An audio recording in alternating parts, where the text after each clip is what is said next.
शाहूवाडी तालुक्यातील कृषी दुकानदार बी बियाण आणि खतं जादा दराने विक्री करून ग्राहकांना लुबाडत आहेत। अशा कृषी दुकानांची तपासणी करून त्यांच्यावर कारवाई करण्याची मागणी शाहूवाडी पंचायत समितीच्या बैठकीत करण्यात आली।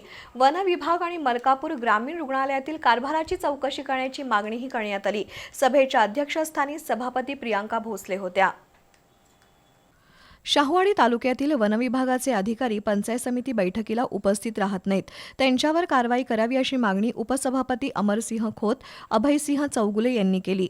मलकापूर ग्रामीण रुग्णालयात गरोदर महिलांना भीती घालून खासगी दवाखान्यात प्रसूतीसाठी पाठवलं जातं। या दवाखान्यात एजंट तयार झालेत। रुग्णवाहिकेचे चालक एजंट म्हणून काम करतात। त्यांची चौकशी करण्याची मागणी डॉक्टर धनुश्री पाटील यांनी केली। तालुक्यातील कृषी दुकानातून जादा दरानं खत आणि बी बियाणांची विक्री केली जाते। काही दुकानात राजरोसपणे बोगस बियाणांची विक्री होते। जिल्हा परिषद आणि कृषी विभागाचे अधिकारी झोपा काढत आहेत का असा प्रश्न सुरेश पवार यांनी विचारला। शासनाच्या योजना सामान्य शेतकऱ्यांपर्यंत पोहोचण्यासाठी बांधावर गेलं पाहिजे असं मत उपसभापती अमर खोत यांनी मांडलं।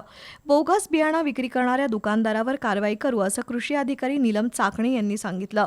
ग्रामीण रुग्णालयातील रुग्ण CPR मध्ये पाठवणार असल्याचं डॉक्टर चावरे यांनी सांगितलं। तालुक्यातील दुर्गम भागातील वाड्या वस्त्यांवर ST सेवा सुरू करण्याची मागणी राजेश पाटील, प्रियांका भोसले, लक्ष्मी पाटील, माधुरी पाटील यांनी केली। बैठकीला गटविकास अधिकारी मंगेश कुचेवार यांच्यासह पंचायत समिती सदस्य आणि अधिकारी उपस्थित होते।